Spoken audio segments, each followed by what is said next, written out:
What's going on, guys? Today we're at the workbench in the shop. Got some steel here, we need to fabricate some stuff. If you guys have been on the channel for a while, then you will know Ben. He's my buddy and he's the guy who rents the shop next door to me. He has a 240SX that's SR20 swapped, and we built a tube rear end for it and all sorts of cool stuff. But it needs some bash bars to protect his rear end and his fuel cell, so that's what we're going to be building today. So I've got steel for the base plates for the bash bars because they're just going to bolt on to the tube rear end.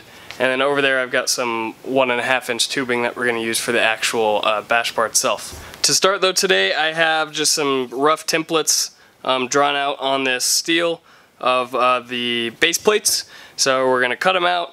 This is where the tube will be welded on, and then these are holes for the bolts. So let's get to it.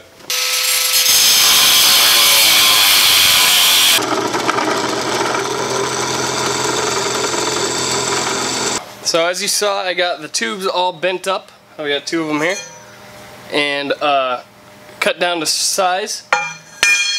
They fit perfectly in the bumper right where we want them to.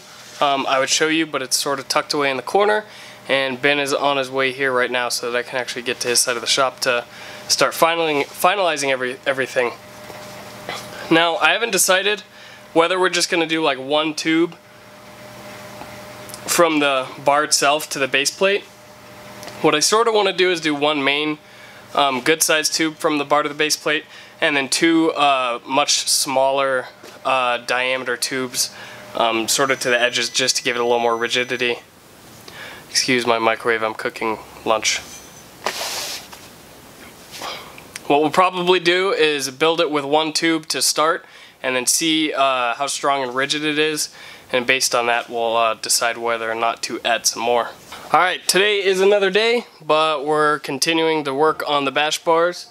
I've got some tubing here that's going to go from the mount itself to the bash bar. We're going to run, basically we've got the plate with a small section of tubing coming off the plate, and then 2, this is 1.5 inch, 2 1-inch tubes coming off there attaching to both ends of the bash bar. So right now I'm cutting to length one of them. I'm going to weld one of them in place just because it's a little more simple of a job, and then I'll from there measure out the second longer one, more complicated one. You'll see it when I actually get to it. So I need to go see what angle I need to cope this at, and then just shape it so that I can weld it to there and get the bash bar mounted and all how I want it. Alright, so here's the mount for the bash bar bolted to the tube rear end. It's just covered with a welding blanket right now.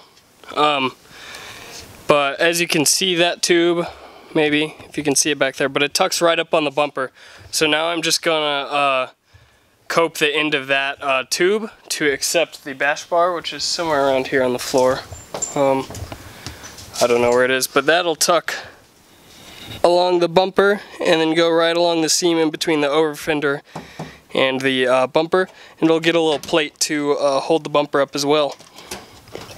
So now I need to pull this whole assembly off and cope that end.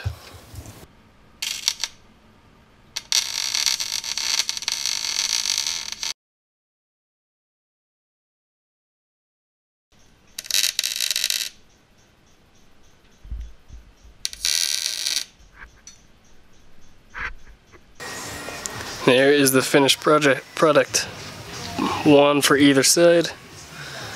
Looking pretty good. So that's where it'll bolt on. There are threaded holes in the tube rear end. And there's the whole thing. And we're going to weld some plates on here to connect the bumper in the rear over fender as well. But that is going to have to wait because I am all out of welding gas for now.